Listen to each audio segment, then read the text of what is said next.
วันที่1 เมษายน 2026ที่กระทรวงป้องกันความสงบฐานพลโทวันทองกองมณีคณะเลขาธิการศูนย์กลางพรรครัฐมนตรีกระทรวงป้องกันความสงบพร้อมด้วยคณะได้ต้อนรับการเข้าอวยพรจากคณะนำบรรดากระทรวงองค์การเทียบเท่ากระทรวงบรรดาทูตานุทูตและภาคส่วนอื่นๆเนื่องในโอกาสเฉลิมฉลองวันสร้างตั้งกำลังป้องกันความสงบประชาชนครบรอบ65 ปีคือวันที่5 เมษายน 1961 5 เมษายน 2026ภาคส่วนต่างๆที่เข้าอวยพรในครั้งนี้มีกระทรวงโยธาธิการและขนส่งนำโดยท่านเหล็กไหลศรีวิไลรัฐมนตรีกระทรวงโยธาธิการและขนส่งกระทรวงเทคโนโลยีและการสื่อสารนำโดยท่านปริญญาเอกสันติสุขสิมมาลาวงศ์รัฐมนตรีกระทรวงเทคโนโลยีและการสื่อสาร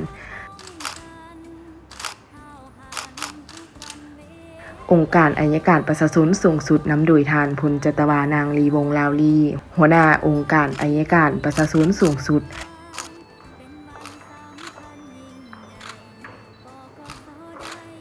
สถานทูตเวียดนามนำโดยท่านเหงียนมิงเติมเอกอัครราชทูตวิสามัญผู้มีอำนาจเต็มแห่งสาธารณรัฐสังคมนิยมเวียดนามประจำสาธารณรัฐประชาธิปไตยประชาชนลาวสถานทูตรัสเซียนำโดยทานเซเกซุสกีเอกอัครราชทูตวิสามัญผู้มีอำนาจติ่นแห่งสหพันธ์รัสเซียประจำสาธารณรัฐประชาธิปไตยประชาชนลาว